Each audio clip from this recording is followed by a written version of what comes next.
Mungkin kalian akan bertanya, kalau para purnawirawan itu ingin merebut kekuasaan dari tangan Prabowo, kenapa tidak langsung Prabowo saja yang disasar?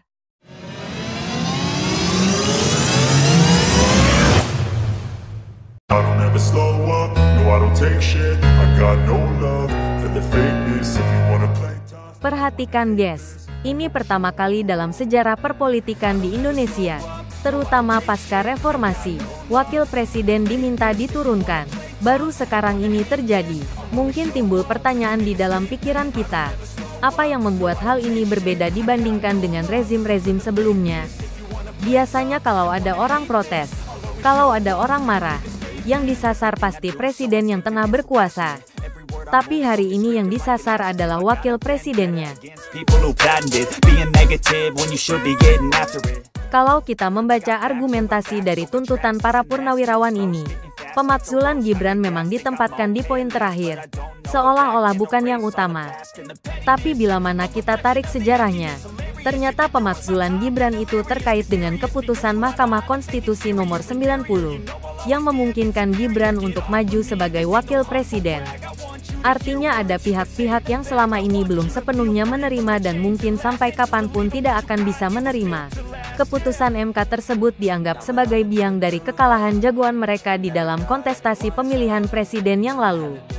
Jadi jelas ya guys, tuntutan dari para purnawirawan itu dilandasi oleh rasa ketidakpuasan mereka atas kekalahan dari jagoan mereka yaitu yang di-Pertuan Agung Muhammad Yohanes Anies Rashid Baswedan.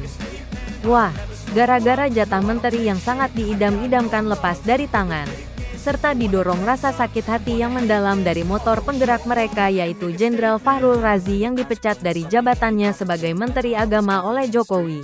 Maka pada akhirnya mereka ngotot untuk memakzulkan Gibran. Mau sampai kapanpun, mereka akan terus menggoyang stabilitas perpolitikan di Indonesia.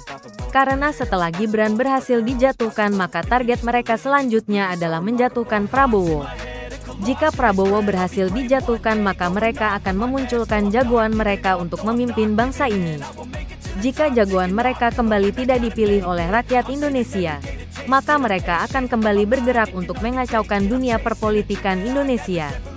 Mungkin kalian akan bertanya, kalau para purnawirawan itu ingin merebut kekuasaan dari tangan Prabowo, kenapa tidak langsung Prabowo saja yang disasar? Kenapa harus Gibran yang dijatuhkan terlebih dahulu? Jawabannya sangat sederhana. Kalau Prabowo yang dijatuhkan terlebih dahulu, maka secara konstitusional Gibran yang akan naik menjadi presiden. Secara kalkulasi politik, tentu saja perjuangan mereka akan jauh lebih sulit karena harus menggulingkan seorang presiden untuk yang kedua kalinya. Wah, gak ngangka ya guys. Katanya gerakan mereka demi kepentingan rakyat, tapi ujung-ujungnya masalah uang dan kekuasaan. Oke guys, sampai di sini dulu ya. Sampai berjumpa di video berikutnya. I don't ever slow up, no I don't take shit. I got no love for the fakeness. If you wanna play tough,